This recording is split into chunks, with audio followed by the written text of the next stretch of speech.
사실 오늘 이제 아담 계보에 대해서 7대의 아담 계보를 읽었는데 우스갯소리로 초신자들은요 성경을 마음 먹고 이제 읽어보자 그러다 창세기 보다가 이 부분에 걸려버리는 거예요.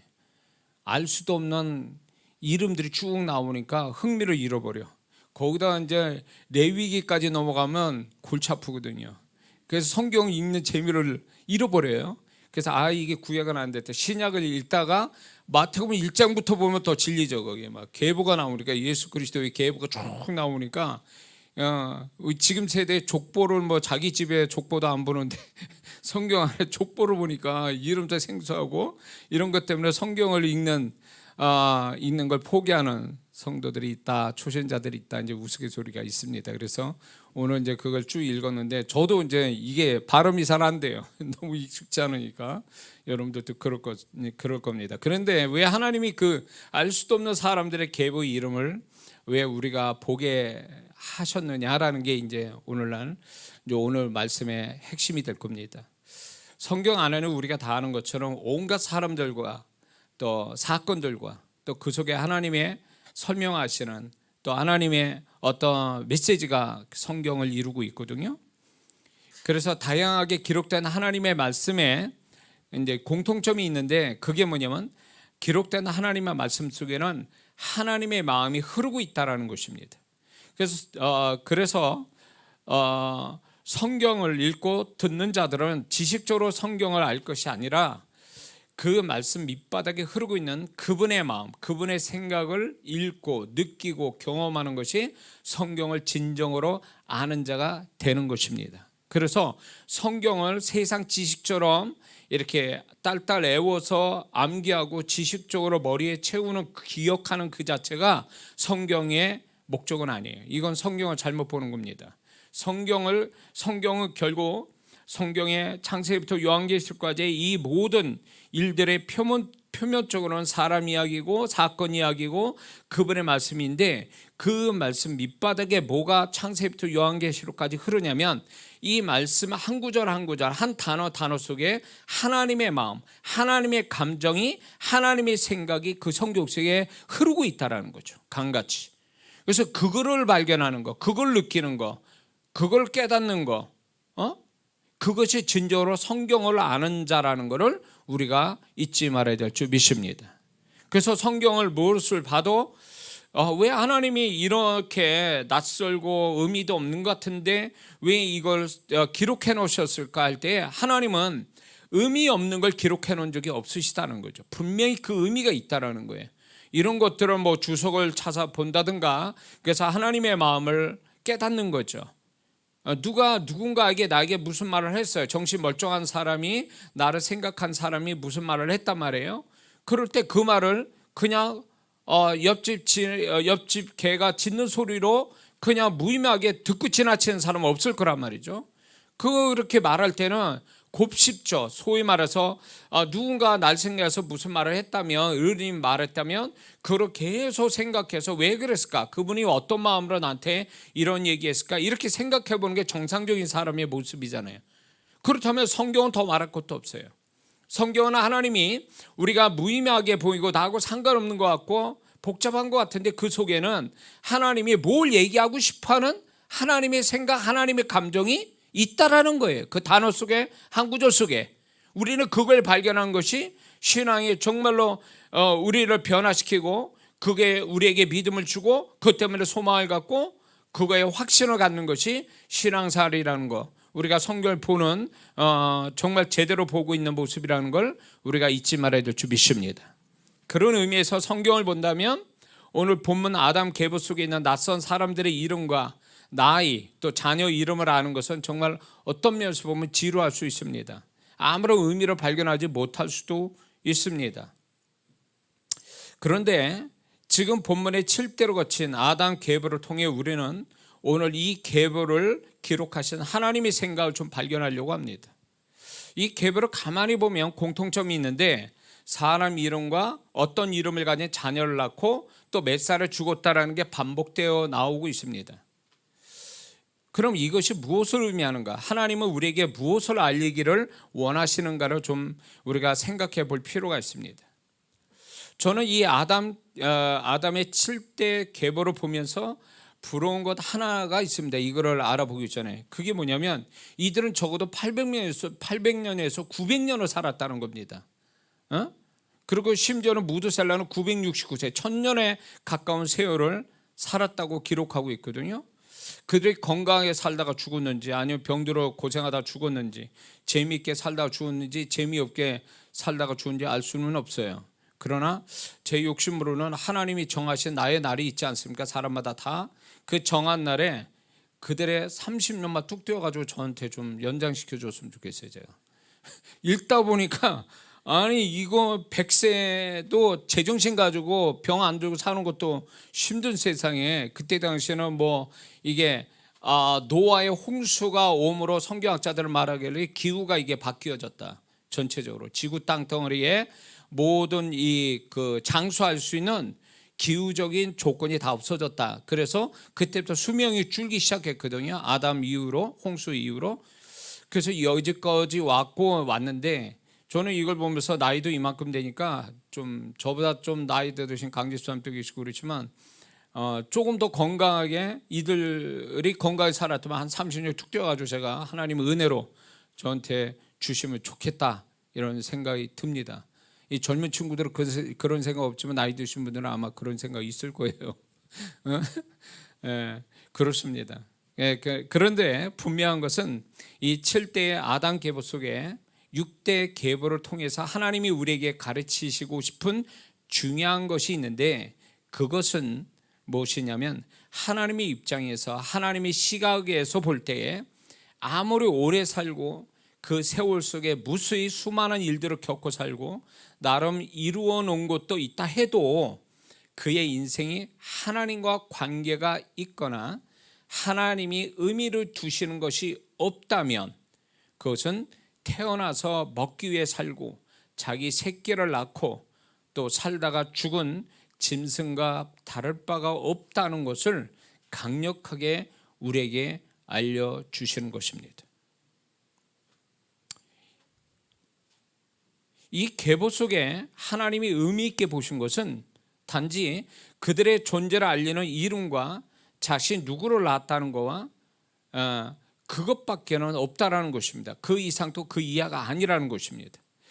그러니 그들이 800년에서 900년을 살았어도 그 긴 세월은 하나님 앞에서는 거의 99.9%의 산 것이 아닌 것을 하나님은 강조하고 있습니다. 세상은 저 사람 오래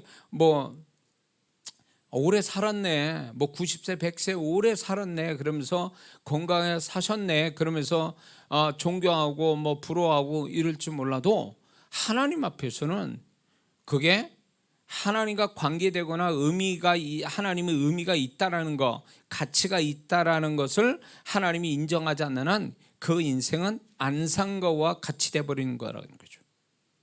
그러니까 지금 무두셀라나 아니면 그 이전의 세월들이 800년에서 900년 살았는데 딱 세 줄로 끝나요. 누구 이름과 그 다음에 누구를 낳고 몇 살에 죽었다, 이 세 줄로 딱 끝나버리거든요. 허무한 거 아닙니까? 이게 하나님이 인생을 바라보는 시각이에요. 세상에서는 이 사람들이 뭔가를 했을 거잖아요. 오늘날은 더 모든 생활이 이제 더 그전보다 더 엄청나게 발달됐으니까 수많은 일들을 해하며 살았겠죠. 그러나 하나님의 시각에서 보는 거하고는, 사람의 관점에서 보는 거하고 하나님의 시각에서 보는 인생은 완전히 다르다는 거죠. 800년 900년 살았어도 하나님은 의미 없다, 그 긴 세월이. 그거는 결국 뭐냐면 800년 900년 살았어도 세 줄로 끝나는 인생이면 99.99%는 안 살은 걸로 보신 거예요. 이 사람들의 의미가 있다는 거, 하나님 보실 때 의미가 있다는 거, 자신 누구를 낳았다 그것밖에는 의미가 없다는 거예요. 그런 의미로 본다면 짐승도 자기 새끼를 낳고 먹이고 그러다가 죽는 그것이 짐승인데, 그 짐승과 다를 바 없는 인간의 인생이라는 것을 하나님이 이런 식으로 아주 어떻게 보면 노골적으로 표현하고 계시는 거예요. 아주 적나라하게 표현하고 아주 극단적으로 표현하고 계시는 거죠.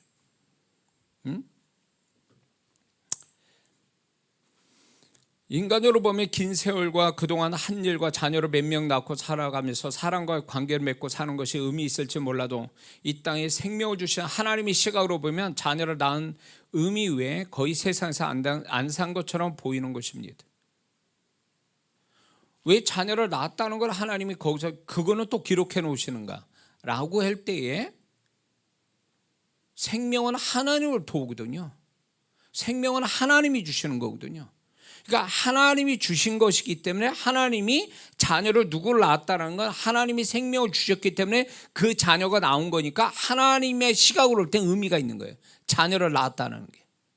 인간으로서 아파서 배에 아파서 부모가 이래서 애를 낳았다는 것에 정말로 그것도 인간적 측면에서도 의미가 있지만 하나님의 측면에서는 생명을 주신 하나님의 측면에서도 의미가 있는 거예요. 그래서 그거를 기록해 놓으신 거예요.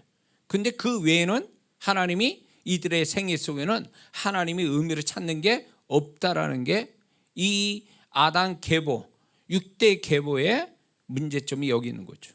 근데 이게 이들의 문제만이 아니라는 거예요.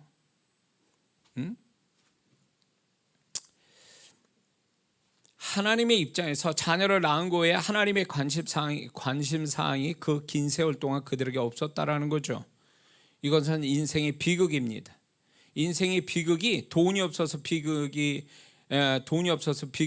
뭐 건강히 하지 못해서 비극이 아니라 또 불행을 만나서 비극이 아니라 그렇게 긴 세월을 살아도 하나님이 관심을 둘 만한 것이 하나님 입장에서 의미와 가치를 발견할 만한 것이 없다라는 게 비극이라는 것입니다. 이것은 하나님이 우리에게 하나님이 의미를 두지 않는 인생은 아무리 천년의 세월을 산다 해도 허무하고 짐승과 같은 인생이라는 것을 말씀해 주고 있는 것입니다. 이거는 누가 뭐래도 이거는 하나님의 시각에서 그렇게 보고 있다는 걸 우리는 지금 성경에 이 지금 읽은 본문에서 우리는 알 수 있죠. 지나온 세월이 너무 빨리 지나가 허무한 것이 아니라 못 잊고 못 살아서 허무한 것이 아니라 인생에 진짜 이렇게 하나님이 의미 없이 하나님 볼 때 가치가 없고 하나님과 관계가 없고 하나님이 인정할 만한 것이 없이 사는 것이 이게 비극이라는 거죠. 근데 세상 사람이 이걸 알까요? 어떤 의미에서 세상 사람은 하나님의 시각에서 볼 때 안타깝게도 이들과 다를 바 없는 인생이라는 것입니다. 아담 계보 6대 계보처럼. 왜냐하면 세상 사람은 예수님을 믿지 않아 죄사함이 없고 하나님의 자녀가 되지 못했으니 하나님의 시각에서는 세상 사람은 이 땅에서 나름 열심히 살다가 죽은 후 그가 죄사함 받지 못하여 그의 인생은 그 어느 하나도 하나님께 인정받지 못하고 하나님 앞에서 의미 없는 인생과 존재가 돼서 지옥에 가는 불쌍한 존재이기 때문에 그렇습니다. 이거는 부인할 수가 없는 거죠.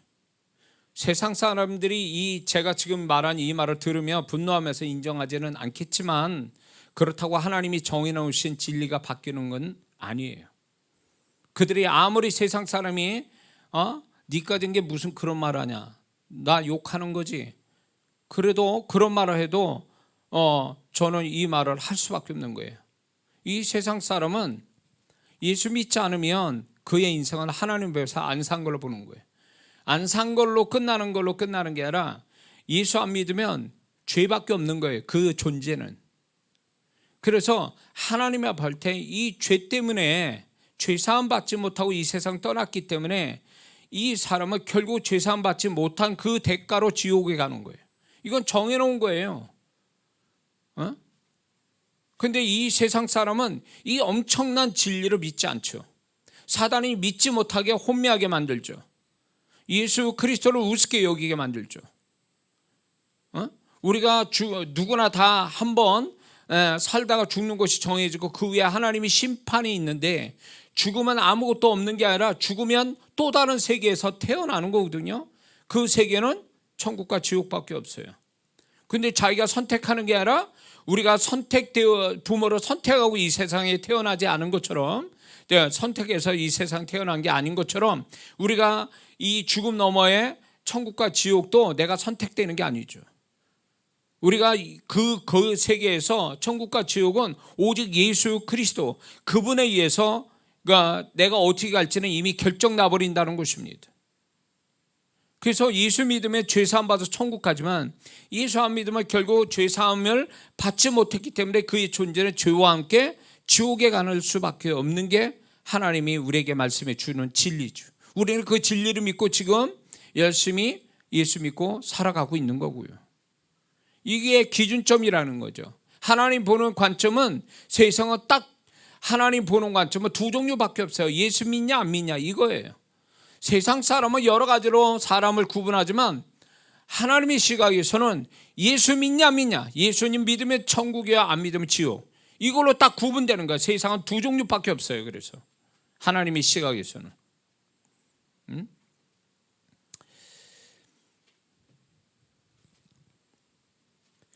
세상 사람이 예수님을 통해서 하나님께로 돌아오지 않는 한 그들의 인생은 살아있으나 하나님 앞에서는 계산할 것이 없는 안성과와 같은 험한 존재와 인생이라는 건 분명합니다.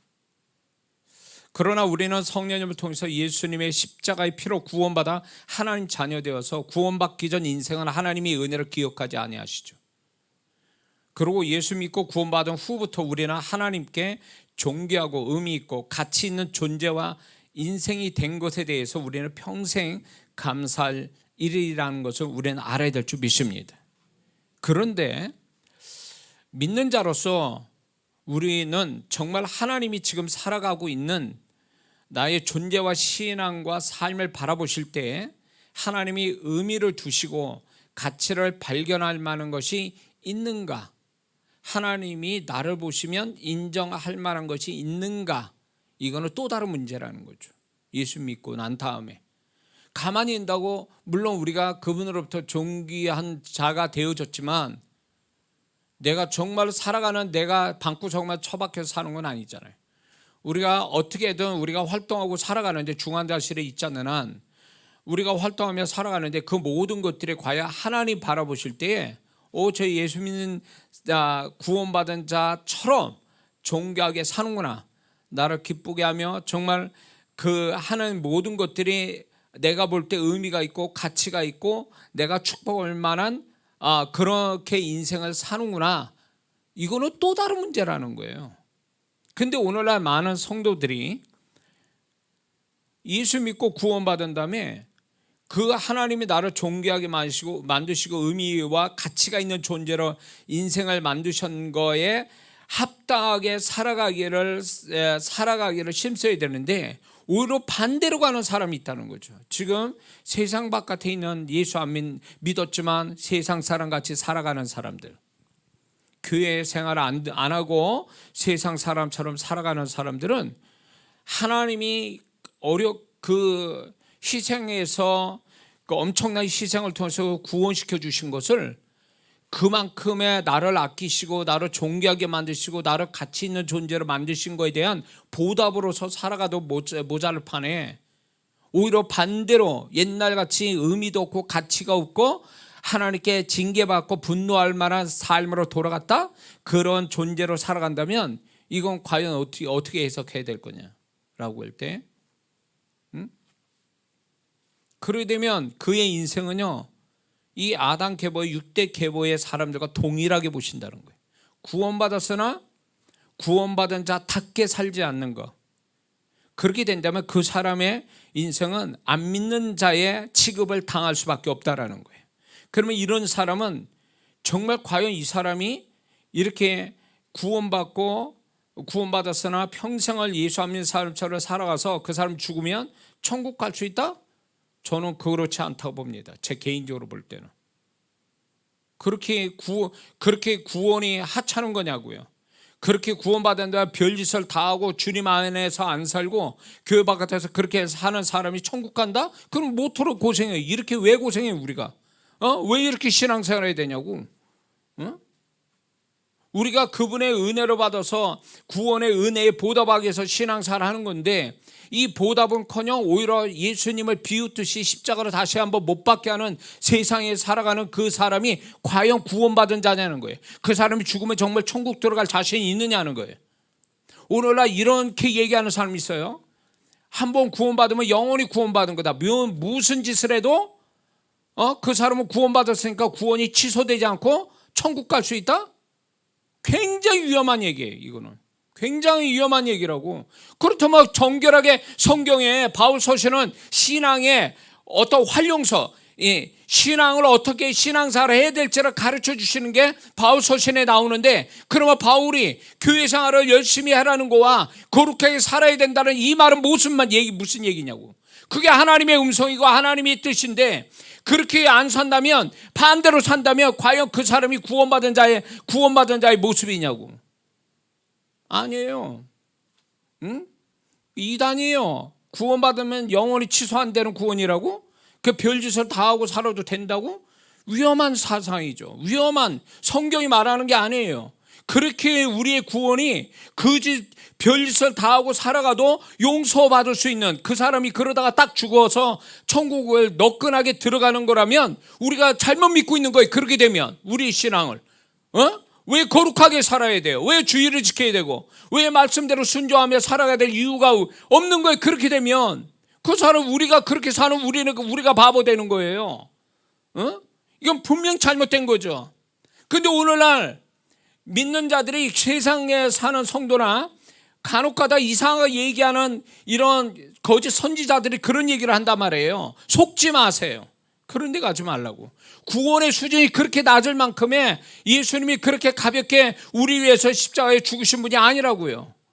예수님의 죽으신 모양을 보면 우리가 얼마나 우리의 존재를 사랑하셨는가를 단면으로 보여주시는 거지만, 동시에 우리의 죄가 얼마나 흉악하고 얼마나 무서운가를 예수님의 십자가 못 박아 하나님까지 버릴 만큼의 그 정도 죄가 무섭다는 걸 우리한테 얘기해 주고 있는데, 그러면 우리가 구원에 보답한다는 거는 더 거룩하게 살고 그분의 원하는 대로 살아가는 게 이게 구원에 보답하는 거고, 그게 천국에 들어갈 자격 있는 자가 되는 거지, 구원을 단지 받아서 구원받은 다음에 딴짓거리 막 엉망진창 살아도 천국 간다고 누가 얘기합니까? 위험한 거예요. 오늘날 지금 세상이 막 너무 죄악이 넘치고 죄악의 수준이 막 바닥을 치고 막 죄가 아닌 이런 미쳐 돌아가는 세상에서 교회 안에서 합리화시키는 거죠. 이래도 괜찮아, 저래도 괜찮아, 이렇게 하면서 말씀에 노골적으로 불순종하고 죄를 밥 먹듯이 하고 하나님이 거룩하게 살라라고, 그게 구원에 보답하는 신앙생활이라고 얘기해도 그렇게 안 사는 자가 과연 구원에 자격 있는 자라는 거예요. 자격 있는 자냐? 우리는 생각해 볼 필요가 있다는 거죠. 그렇다고 제가 행위로 구원받는다는 얘기가 아니에요.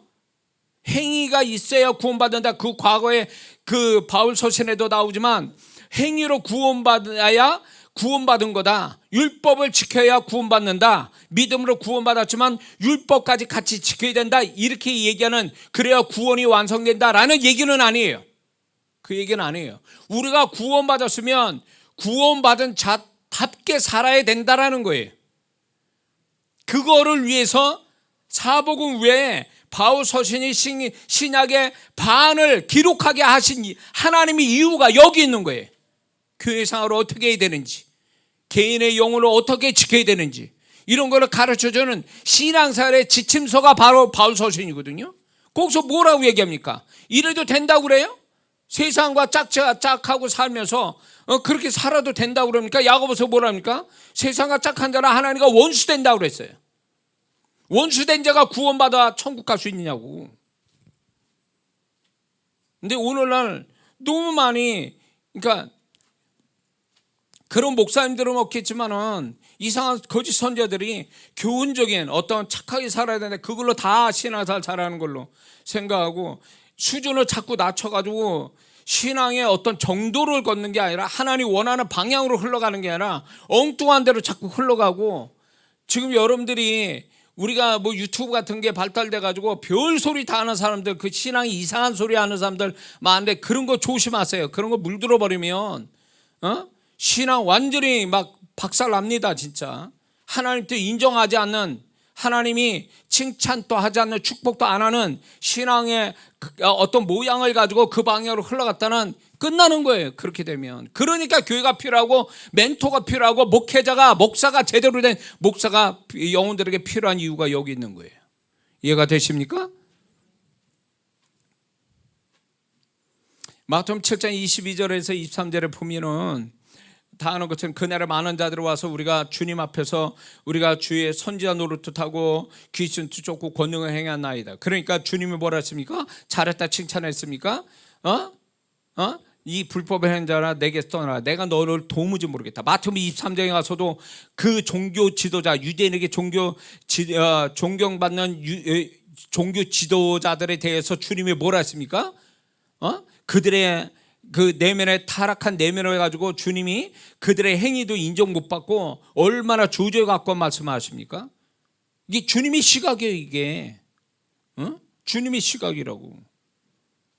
그러니까 우리가 자칫 잘못하면 신앙생활이, 우리가 예수님이 죄 때문에 오시고 죄 때문에 죽으셨어요. 그래서 죄악에서 우리를 구원하셨잖아요.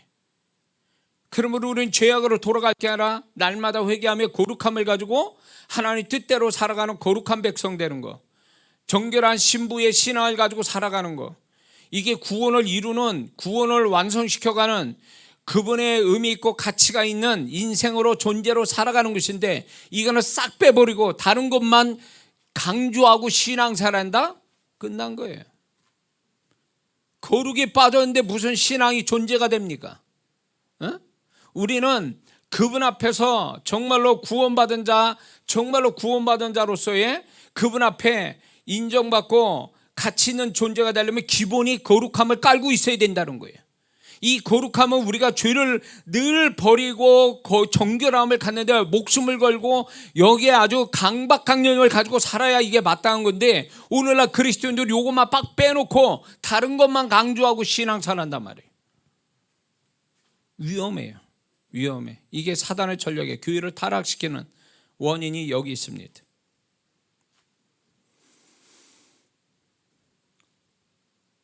우리는 죽음 넘어 하나님의 심판대 우리도 씁니다. 어쩌면 예수 믿고 구원받은 자는 지옥 가는 심판은 아니고 하나님 앞에 어쩌면 상을 받냐 못 받냐의 심판은 있을 거예요. 분명히 가려서 있을 겁니다. 그럴 때 우리가 넉넉하게 그분 앞에서 상을 너끈히 받을 수 있는 자가 돼야지. 그리고 그분은 반드시 그 심판대에서 우리를 평가하실 거라는 거죠. 우리는 이 땅에 살면서 그거를 늘 생각하고 시뮬레이션을 해봐야 돼. 상상의 시뮬레이션. 내가 쓰게 된다면 어쩔까? 저도 나이를 먹을 만큼 먹게 되니까 이걸 생각하지 않을 수가 없어요. 생각하지 않을 수가 없어요. 살아온 것보다 주님 만날 시간이 가까우니까 생각하며 살아야 돼요. 그래서 정말로 이 땅을 떠날 때 아쉬움 없고 부끄러움 없이, 정말 두려움 없이 그분을 만나는 것이 인생 잘 사는 거거든요. 끝마무리를 잘 져야 된다고. 그런데 많은 성도들이 끝마무리를 못하는 성도들이 얼마나 많은지 몰라요. 과거에는 얼마나 하나님께 잘했다고 그러는데 보면은 전도해 보면 지금은 뭐 하냐는 거예요. 지금은 뭐 하냐고.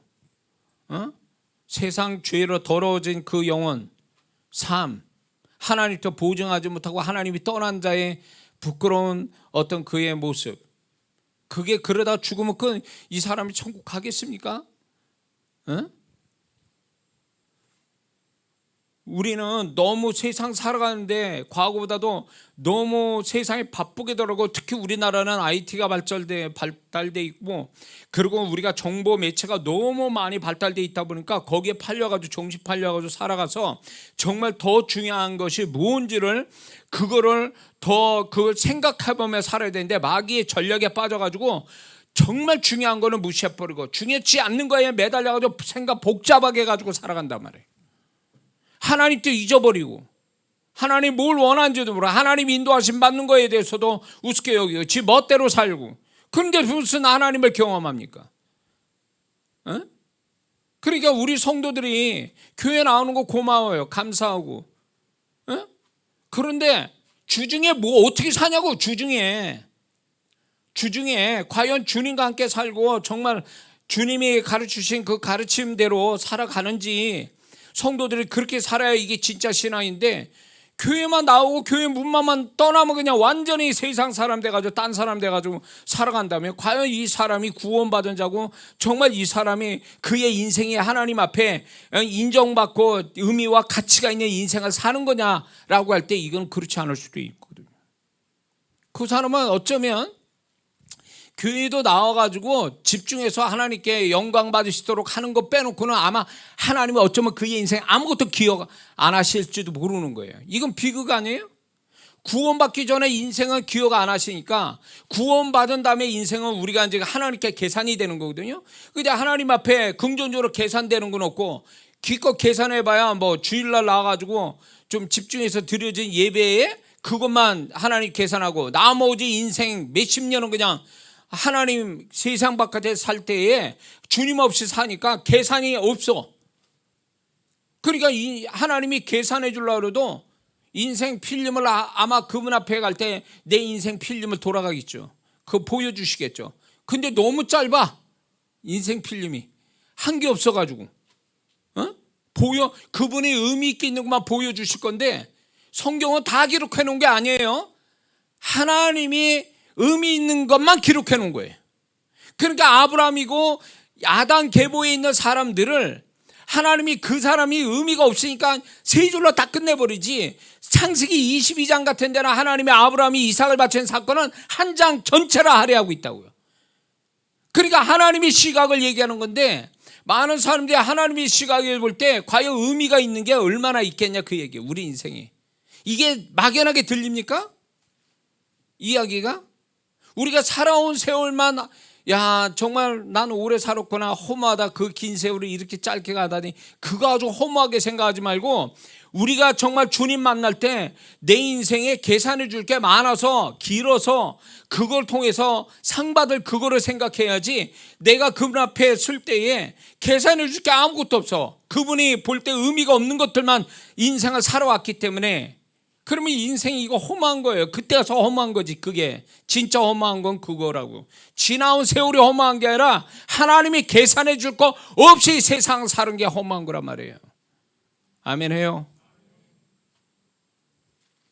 지금 또 그것도 모르고 세상에 파묻혀가지고 뭐 세상 사람과 상대하고 세상과 상대하는 애가 정신없어. 주님을 잊어버린 채 그냥 주님이 해야 될, 주님 앞에 해야 될 거나 아무것도 하지 않는 채 그렇게 살아야 잘 사는, 그래야 조금 더 벌고 그래야 좀 편안해지고, 그게 인생 낙인 줄 알고 있어요. 응? 그러다 어느 날 덜컥 정지되는 순간이 오잖아요. 덜컥 환난을 당하고. 왜 그럴까요? 하나님이 생각해 보라는 거예요. 네 인생이 이렇게 살아가는 게 맞는 건지. 우리는 하나님의 음성을 너무 달콤하게 들어가지고 그분이 아주 신랄하게 얘기하는 거 들을 만한 어떤 심령이 안 돼서 그분이 달콤하게만 얘기하니까 그게 전부인 줄 알아요. 그게 하나님이 항상 그런 줄 알고 있어요. 근데 그분이 신앙이 좋아지면 좋아질수록 그분의 음성이 정확하면서 분명하게 그분이 원하는 대로 다 말씀하고 행동하신다는 거 아십니까? 아직 어리니까 유아기 같은 신앙을 가지고 있으니까 달콤하게 들리겠죠, 그분의 음성이. 그러나 신앙이 자라면 자랄수록 주님이 그런 분이 아니라는 걸 알게 돼요. 동일한 주님인데 다르게 와닿는다는 거예요. 왜? 신앙 수준이 높아지면요, 그분이 정말 그분의 정체를 정말로 이제 서서히 밝히시거든요. 나타내 주시거든요. 신앙이 수준이 된 사람한테는. 그래서 그 하나님을 섬길 때 그렇게 만만한 하나님 아니에요. 유아기에 있는 신앙은 하나님이 달콤하고 사랑하는 하나님으로 너무 사랑스러운 주님으로 느껴지겠지만, 신앙이 잘하잖아요. 그렇게 볼 수가 없어요. 그분은요. 응? 주님을 아직 몰라서 그렇지. 신앙이 자라지 못하니까 주님의 또 다른 면이 있다는 거. 정말 보여주고 싶은 면이 있는데 아주 수준이 안 돼서 그분의 정체를, 그분의 모습을 다 못 보여드리는 거죠. 못 보여주시는 거 우리한테. 그거를 우리는 한 면만 보고 주님이 다인 거라는 거예요. 그게 주님인 줄 알아요. 코끼리, 소경이 코끼리 등짝 만지고 엉덩이 만지고 가지고 그게 다 코끼리인 것처럼 생각하는 그거 똑같은 거예요. 그렇지 않아요. 만약에 제가 그런 신앙이면 제가 여러분에게 이런 얘기를 할 수 있겠습니까?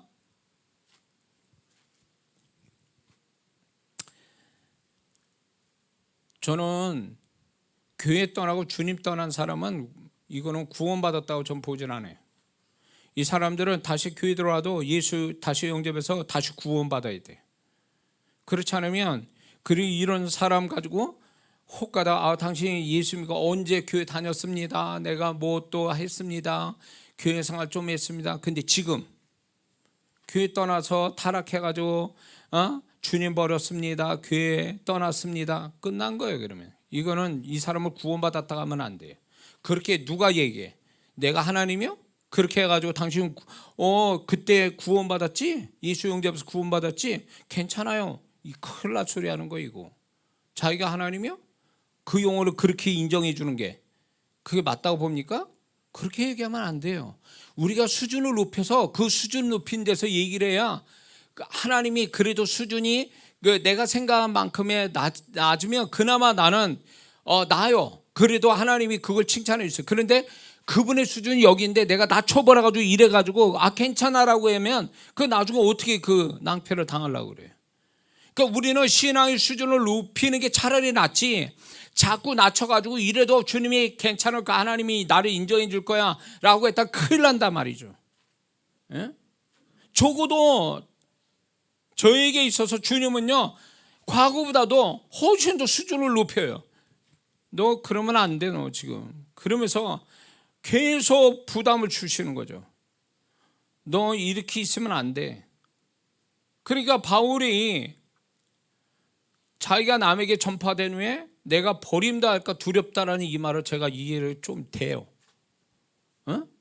여러분보다 목사니까 신앙이 좀 나서 주님은 상대적으로 여러분의 신앙보다, 죄송합니다, 무시해서가 아니라 여러분을 가르치는 목사의 입장에서 제가 여러분보다 조금 나은 거에 대해서 제가 그래도 난 나으니까 뭐 충분해, 뭐 그럴 수는 있어요. 그러나 주님이 나를 보실 때 그렇게 안 보신다는, 성도와 비교하죠. 상대적으로 나를 보시는 게 아니라 내 목사로서의 그만한 수준의 신앙이 됐는가, 그거를 절대평가를 하시기 때문에 그렇게 되지 못하면 계속 지적이 나오는 거예요. 그분의 지적이. 그분의 지적이 나오고 지적받는 대로 안 하면 나중에 이게 경고가 되고, 경고를 안 하면 이게 이제 바로 이제 징계로 나가는 거예요.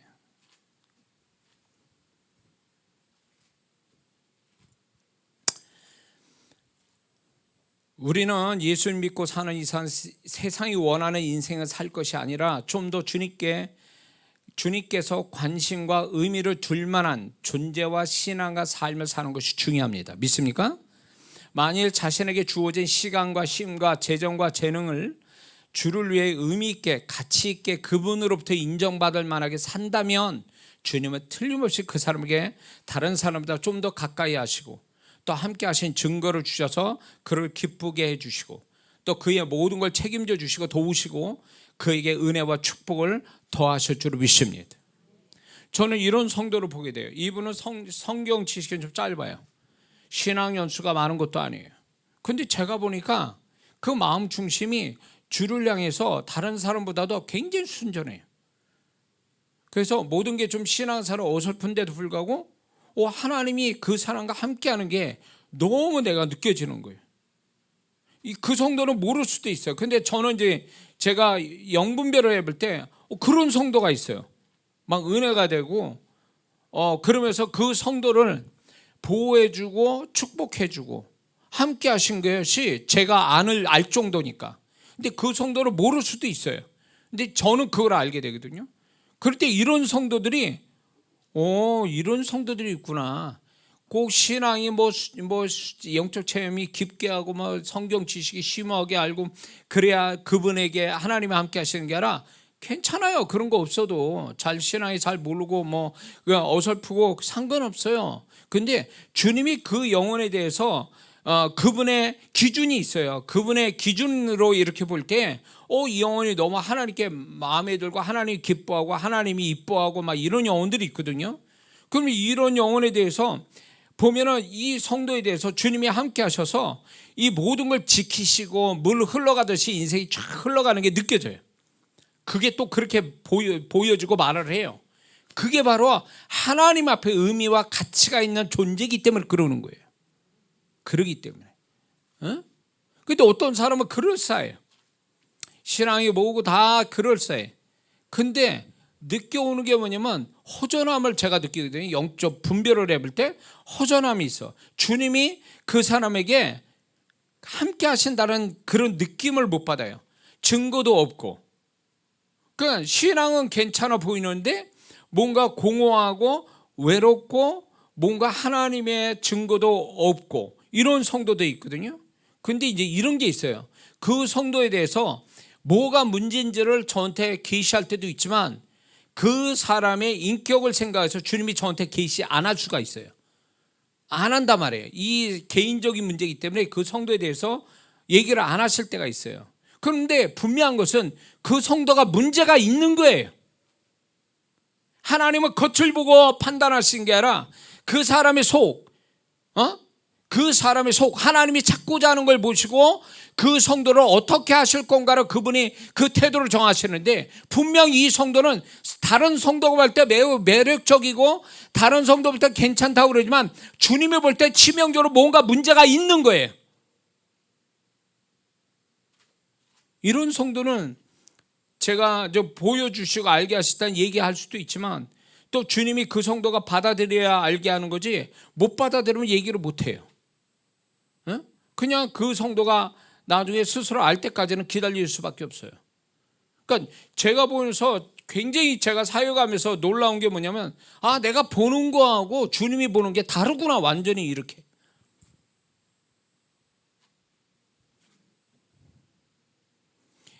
우리는 주님을 너무 이렇게 가까이 있는 사람은요, 주님의 존재가 선명하게 막 진짜 눈에 보이는 사람처럼 이게 인식이 돼야 되는데 너무 주님을 희미하게 아련하게 생각하는 분이 있어요. 그러니까 말씀도 그래요. 말씀이 무섭다. 말씀대로 살아야지 이렇게 생각하는 사람이 있는가 하면 다 예외는 있어. 다 이해하실 거야. 뭐 이런 식으로 해석하는 사람이 있고요. 우리의 죽음이 멀리 있는 게 아니라 제가 잘 때 일어날 때도 주님 또 하루로 이 밤을 지켜주셔서 제가 호흡하게 하신 거 감사합니다. 이러고 기도하거든요. 아침에 일어날 때. 나이 드신 분들은 그럴 거예요. 그게 내가 건강해서 하룻밤을 잘 자는 게 아니에요. 하나님이 생명을 연장시켜 주니까 호흡하는 거거든요. 그런 걸 볼 때에 우리가 너무 그런 거를 안일하게 생각하고 당연하게 생각한단 말이에요. 죽음 너머의 세상 또 너무 한 100년 후에 일어날 일처럼 생각해요. 그럴까요? 이게 너무 완전히 이렇게 성령님을 통해서 이런 진리들이 완전히 이렇게 가까이서 피부적으로 막 소름 끼칠 정도로 닭살 돋도록 이게 와닿아야 이게 신앙생활이 정말 실감 날 텐데 이게 와닿질 않은 거예요. 성령께서 이걸 해주셔야 되는데 그 성령을 의지하지 않고 성령의 임재와 충만하지 못하니까 모든 하나님이 분명히 말씀한 것들이 다 희미하고 멀리 있는 것처럼 보인다 그 얘기예요. 그렇기 때문에 이게 신앙은 아니에요. 그래서 진리는 하나님 말씀하는 이런 것들은 결국은요 이게 성령께서 생생하게 경험시켜 생생하게 느껴져야 이게 비로소 신앙이 정말 시작이 되는 거예요.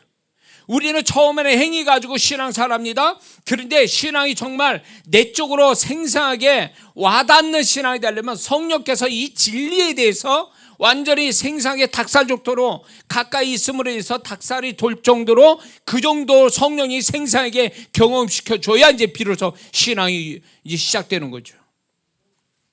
뭔 말인지 이해되시죠?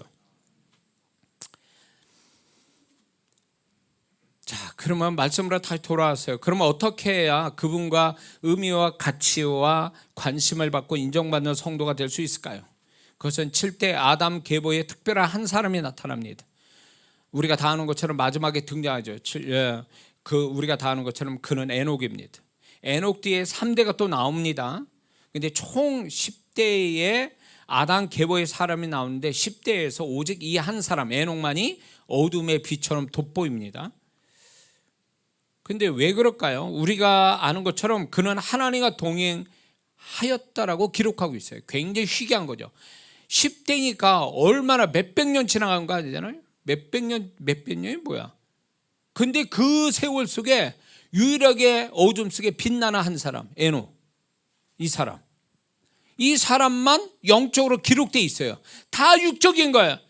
몇 살에 애 낳고 몇 살에 죽었다. 이건 육적인 기록을 해놨는데 하나님이 자식이라는 것밖에는 의미가 없는데 에녹에 가서는 하나님이 영적인 한 줄이 딱 기록되는데 이게 에녹을 영광스럽게 한 거죠. 우리의 인생이 이래야 된다는 거죠. 에녹은 무드셀라라고 300년 동안 하나님과 동행하며 살다가 그의 인생 끝에 큰 영광을 가지게 되죠. 죽음을 맛보지 않고 천국으로 들림받는 영광스러운 최초의 사람이 됩니다. 누구든 살아있는 동안에는 자녀를 낳았다는 것이 전부인데 근데 에녹은 무드셀라라는 자녀를 낳았습니다. 에녹도. 그러나 하나님은 그가 살아있는 동안에 하나님과 동행했다는 한 줄이 더 있습니다. 이게 에녹의 영광이죠. 바로 이 에녹의 이 땅의 모습과 그 결말이 오늘날 마지막 세대에 사는 우리의 모습을 계시해주고 있다는 것입니다. 에녹의 이 땅의 삶은 오늘 사는 우리를 향한 강력한 하나님의 바람이 나타나신 거예요. 에녹을 통해서. 에녹은 이 땅에 사는 동안에 300년 동안 하나님과 동행했습니다. 그 말은 에녹은 하나님을 늘 의식하고 하나님과 교통하여 친밀함을 가지고 그분과 같은 길을 가고 그분에게만 물들었다라는 뜻일 거예요. 이게 동행했다는 말이. 하나님이 10대에 걸친 육신적인 아담 계보의 특별하게 영적인 사람 에녹을 하나님이 기록해 놓으신 것은 10명 중 1명만이 하나님의 시가로 인정받고 축복받을 만한 사람이며 9명은 하나님 앞에 의미 없는 인생임을 암시해주고 있다는 거죠. 10대에 걸쳐서 10명이 나오는데 1명만 영적이에요. 9명은 육신적인. 이게 어떻게 보면 오늘날 이게 비율이 9대1 넓게 생각할 때 이 세상에 9명은 육신적이고 한 사람만 영적인 사람을 대표할 수 있다는 거죠. 뿐만 아니라 이것은 제 개인적인 생각으로 오늘날 하나님 앞에 의미 있는 영적인 그리스도인과 육적인 그리스도인의 비율이 될지도 모릅니다. 9대1. 그래서 교회 안에서도 정말 저는 믿고 싶지 않지만 11조 같은 성도, 이 사람이 영적인 사람이고 나머지는 육적인 사람, 이럴 수 있어요. 더 나아가서 하나님 앞에 존귀함받는 한 명과 하나님 앞에 심판받을 세상 사람 9명을 암시하는지도 몰라요. 9대1. 이 세계가 이 지구에 70억인가 이렇다고 그러죠. 근데 거기에 크리스찬이 정말 거듭난 크리스찬은 1억이 참 못 됩니다. 그런 면에서 보면 9대1이라는 게 어쩌면 비슷할 수 있다. 그러니까 구원받은 자와 구원받지 못한 자. 어떤 분이 이제 그거는 믿을 건 아니에요. 그러나 이제 제가 읽다가 그럴 수도 있겠다 그랬는데 어느 분이 자기가 이제 천국을 보게 됐는데 그날 죽은 사람이 자기가 그 천국을 입구에서 있다가 그날 죽은 사람이 2,000명이래요. 죽어서 오는 사람이 2,000명인데 그 중에 50명만 천국에 들어가더라는 거예요. 그러니까 나머지 97.5%는 다 지옥 같다는 얘기예요. 그러면서 그분의 얘기가 이제 그런 얘기예요. 2,000명이 죽어서 하나님의 심판대에서 통과해가지고 천국 가는 사람 50명, 나머지 사람 1,950명은 지옥 같아. 그분이 간증을 쓴 글을 보니까 그럴 수 있다고 봐요. 그러니까 우리가 이렇게 정말 예수 믿고 구원받아 거듭나서 주님을 잘 믿고 주님께 인정받는 신앙을 가지고 천국에 들어가는 사람이 그렇게 쉽지 않다라는 거죠. 여러분들이 어떻게 생각해요? 주님 뭐 그랬죠? 넓은 길로 가지 마라, 좁은 길로 가라.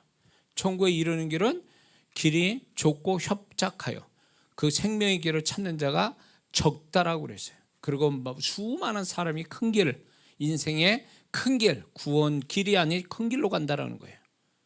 그래서 우리는 그 좁은 길을 가는 성도란 말이에요. 성도. 우리는 지금 천국에 가는 성도로서 좁은 길을 가는 사람들이라는 거죠. 그래서 우리는 어떤 때는 그럴 때가 있어요. 차라리 신앙이 가장 좋을 때 주님 데려갔으면 좋겠다. 왜냐면 우리가 신앙생활에 언제 어디서 곤두박질 쳐가지고 정말 어떻게 될지를 모르니까 세상 살면서. 그래서 이 죄송한 얘기지만 제가 주님 떠나서 청년 시절에 주님 떠나 다시 주님께 돌아왔을 때 제가 기도원에 가가지고 3일 밤낮을 토하듯이 회개를 했어요. 지난날 시간들을 다 토하듯이 회개를 하니까 처음에는 그 기도원 갈 때 정말 진짜 제가 지옥 가는 기분이에요. 제가 주님께 완전히 뭐라 그럴까, 내가 세상에 살다가 다시 주님께로 돌아와서 정식으로 신앙생활 제대로 해야 되겠다 그래서 금식을 하면서 이제 회개 금식을 하려고 기도원에 3일을 가 있는 동안에 그 길을 가는데, 그 기도원을 가는데 막 지옥 가는 기분이야. 막 마음이 지옥 같으니까. 그런데 내가 이거를 통과하지 않고 하나님께 회개하지 않고는 내가 신앙생활 의미가 없다는 생각 그때 들은 거예요. 25살, 26살 때. 그래가지고 회개를 밤낮을 3일 밤낮을 회개했어요. 회개 금식을. 그리고 딱 3일 금식 끝나고 내려오는데 완전히 내 안이 그분이 나를 죄를 사하시고 사하신 그 용서의 기쁨이 너무 넘치다 보니까 세상이 달리 보이는 거예요. 다 내가 천국 온 것처럼 느껴지는 거예요. 그때 겨울이었는데 그 햇빛 지금도 기억나요. 그 찬란한 아침 햇살, 바람 소리, 그 나무들, 이게 다 천국에 온 느낌을 받더라고요. 그러니까 세상은 안 달라졌어요. 근데 내가 심령이 바뀐 거예요. 그분의 죄 사함으로 저를 용서하시고 정결케 하시고 그분의 마음을 부어주시고 천국을 맛보게 하려고 그런 게 현상이 일어난 거예요. 그래서 제가 그랬어요. 그때 정말 이건 주님 앞에서 제가 얘기하는 겁니다. 주님, 저 더 이상 살고 싶지 않아요. 바라는 것도 없습니다. 제가 여기서 인생 끝났으면 좋겠습니다. 이랬어요. 주님, 저를 데려가 주세요. 제가 더 있다가는 더 죄를 짓고 또 살 것 같으니까 차라리 여기서 용서해 주시고 내가 이런 경험할 때 주님 저를 모르게 그냥 저를 좀 데려가 주세요. 제가 그 기도를 했어요. 진짜로. 너무 좋으니까. 더 이상 이 세상에 정말 더 살고 싶은 마음이 없더라고요. 제가. 정말 이건 제 간증이에요. 그러니까 주님이 그 바로 말씀해 주신 거 그때. 야, 너를 이렇게 하려고 내가 널 데려가려고 지금 이렇게 내가 죄사함을 주고 너에게 기쁨 준 게 아니라 너는 사명이 있으니까 그 사명을 이루라고 그 말씀을 들었기 때문에 제가 산에서 내려온 거거든요. 정말. 그러니까 너무너무 제가 이렇게 주님께서 저를 용서하시고 주님과 함께 산다라는 거, 이제 그런 것들 때문에 제가 정말 더 이상 이 세상에 살 이유를 모르겠더라고. 그때 당시에는요. 그래서 우리가 정말 하나님 앞에서 그때 이제 무슨 생각 들었냐면 항상 두렵고 불안하고 살았거든요. 주님 없이 사니까. 그렇게 살았던 시간이 있다가 주님이 나를 인정해줬다. 나를 용서하셨다. 그 증거로 내가 죄사함 받았고 나는 자유했고 내가 기쁨이 넘친다. 이게 딱 오고 하나님이 나를 사랑하신다. 이게 확신이 오니까 더 살고 싶은 마음이 없는 거죠. 예. 주님이 너무 좋고 막 이랬던 마음이 있었던 거거든요. 그러니까 여러분들이 정말 우리가 주님과 함께 사는 이 삶이 얼마나 복되다는 걸 아셔야 됩니다. 그리고 그분을 경험하며 사는 삶을 우리는 반드시 살아야 될 줄 믿습니다. 저는 제가 하고 있는 지금 모든 일, 설교, 사역, 목회일 이런 것들이 하나님 앞에서 제가 얼마나 정말 인정받고 가치가 있는가를 생각하게 돼요. 왜 이 생각을 하게 됐냐면, 제가 주님 마음 가지고 영혼을 사역할 때 안타깝게도 어떤 영혼에 대해서는 칭찬할 것이 없고 책망과 경고만 하실 것들을 제가 듣고 말할 때가 많거든요. 분명 그 성도도 주님을 위해서 살았을 텐데 주님이 저를 통해서 그 얘기를 할 때 제가 무서운 거예요. 왜냐하면 그때마다 나는 정말로 어떤가, 주님 앞에서 이 사역을 주님이 인정해 주시나? 능력 나오고 은사가 있다 그래서 정말 주님이 다 인정하시는가? 이거에 대한 저도 주님께 자꾸 확인받을 때가 있어요. 왜냐하면 저를 통해 주님이 영혼들을 사역할 때 아닌 영혼에 대해서 책망하실 때가 많거든요. 그러면 그 성도들은 아무것도 안 한 것도 아니라 주를 위해서 했지만 주님이 인정 안 하고 오히려 책망하는 걸 볼 때 내가 정말 그럴 수도 있다라는 생각에 두려움을 가지고 있었던 거죠. 근데 주님이 인정하지 않는다는 건 칭찬은커녕 책망만 있다면 그건 비극적인 거죠. 그러므로 우리는 다시 한번 나의 만족을 위해서 취하여 살 게 아니라 주님 보시기에 나의 하는 것들을 의미 있고 가치 있게 보여지고 인정받고 살고 있는지를 다시 한번 우리는 생각해 봐야 될 줄 믿습니다. 여기서 우리가 한 가지 궁금한 것이 에녹이 왜 무드셀라라 나온 후 무슨 이유로 하나님과 동행하게 되었는가라는 것입니다. 에녹은 원래 65세까지 그저 그런 인생을 살았습니다. 기록이 없잖아요. 그런데 하나님 앞에 의미 없는 시간을 인생 살다가 아들 무드셀라를 놓고 완전히 영적인 사람이 되어서 나중에는 인간으로서 영광스러운 결말을 갖게 되죠. 사람이 결혼하면 자녀를 낳고 그러면 정신적으로 성숙해져서 부모의 은혜를 알고 또 가정의 소중함을 알고 아내를 아낄 줄 알고 자녀를 사랑할 줄 아는 게 상식적이잖아요. 그런 면에서 보면 이렇게 자녀를 가졌다라는 것이 오히려 성숙한 인간으로 가게 만드는 거죠. 그런데 에녹은 이런 인간적인 이유에서 신앙이 갑자기 좋아진 게 아니라는 거예요. 그의 비밀은, 이 비밀은 그의 신앙, 에녹의 신앙의 비밀은 그의 자녀의 이름에서 계시됩니다. 에녹의 아들 무드셀라의 이름은 두 단어로 구성되어 있습니다. 무트와 살라트라는 이 두 단어가 무드셀라가 된 건데, 무트라는 뜻이 뭐냐면 심판, 죽음을 의미하고 살라트는 보낸다라는 뜻이에요. 그러므로 무드셀라의 이름의 뜻은 무드셀라가 이 세상에서 보내면, 다시 말해 죽으면 이 세상에 심판이 있을 것이다 뜻이에요. 무드셀라의 이름 뜻이 그거예요. 그랬을 때 이 계시적인 이름이 그를 하나님 앞에서 정신나게 만든 겁니다. 무드셀라가 죽은 그 해에 이 땅에 정말 노아의 홍수가 시작됐거든요. 무드셀라가 죽은 후에. 그래서 에녹은 무드셀라의 그 이름을 보면서 에녹은 인간적으로 기뻤으나 동시에 영적으로 큰 위기감과 자극을 받았을 거라는 거예요. 그래서 그는 더 좋은 신앙과 하나님과 동행하는 신앙으로 시작됐다는 거예요. 이 무드셀라를 낳은 후에. 그렇다면 우리가 지금 주님 오실 때가 단 이때에 영광스러운 시대에 우리는 살고 있지만 동시에 우리는 신앙의 위기에 살고 있습니다. 그렇다면 에녹을 자극한 무드셀라를 통해서 에녹이 좋은 신앙을 가져서 영광을 얻었다면 오늘날에도 하나님이 분명히 에녹의 무드셀라 같은 자극제도 우리에게 주실 거라고 봅니다. 그 자극제가 있어야 우리도 신앙이 더 좋아질 수 있다는 거죠. 그러면 우리가 이 자극제가 뭐냐? 무드셀라 같은 에녹의 자극자인 무드셀라가 우리에게 오늘날 무엇이냐 말이죠. 그거는 살아계신 주님이세요. 누가복음 5장에 볼 때 베드로가 그 전에 요한복음 1장에서 동생을 통해서 예수님 만났지만 식구들하고 지나가 버렸어요. 그러나 누가복음 5장에서는 예수님의 두 배에 가득 채운 예수님의 모습에서 거룩하신 주님을 봤단 말이에요. 거기에 충격을 먹고 자기는 죄인이라고 말하면서 엎드렸어요. 그것이 베드로의 인생이 전환점이 됐어요. 살아계신 주님을 만남으로 변화가 시작됐다는 거예요. 바로 우리가 이래야 된다는 거예요. 살아계신 주님을 어떤 시로 만나는 것이 그게 오늘날 에녹이 무드셀라 만나는 것 똑같은 거예요. 주님을 늘 만나는 자가 되어야 됩니다. 믿습니까?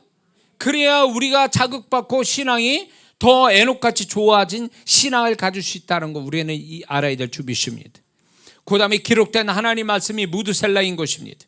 디모데후서 3장 16절에서 17절을 보니까 모든 성경은 하나님의 감동으로 된 것으로 교훈과 책망과 바르게 함과 의로 교육하기에 유익하니 이는 하나님의 사람으로 온전케 하며 모든 선한 일을 행하기에 온전케 하려 합니다. 성경이 오늘날 우리에게 자극을 준다는 거예요. 무드셀라처럼, 에녹의 무드셀라처럼. 그래서 말씀을 통해서 우리는 자극을 받아야 돼요. 근데 어떤 성도는 성경이 수면제가 돼가지고 말씀만 전하면 성경만 보면 죽는 사람도 있어요. 그건 잘못된 거지. 말씀이 우리에게 무드셀라입니다. 그 다음에 마지막으로 교회 생활이 무드셀라예요. 목사를 통해서 또 성도의 교제를 통해서 또 봉사를 통해서 우리는 자극을 받는 거예요. 교회 생활은 바로 그겁니다. 그래서 우리가 자극을 받아서 결국 하나님과 에녹이 무드셀라를 낳음으로 그 무드셀라 때문에 자극을 받아가지고 영적인 수준을 높이고 그게 하나님과 함께 사는 사람이 되어졌기 때문에 그 끝에 그는 죽음을 맛보지 않고 들림받는 자가 됐단 말이죠. 오늘날 하나님은 우리가 그런 사람 되기를 원하는 거예요.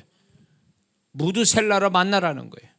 말씀과 주님과 교회 생활을 통해서 이 무드셀라를 통해서 우리 신앙이 더 좋아짐으로 인해서 주님 오실 때 들림받을 수 있는 그런 수준의 신앙까지 가기를 주님은 이 아담 계보를 통해서 오늘 우리에게 말씀해 주고 있는 줄 믿습니다. 기도합니다.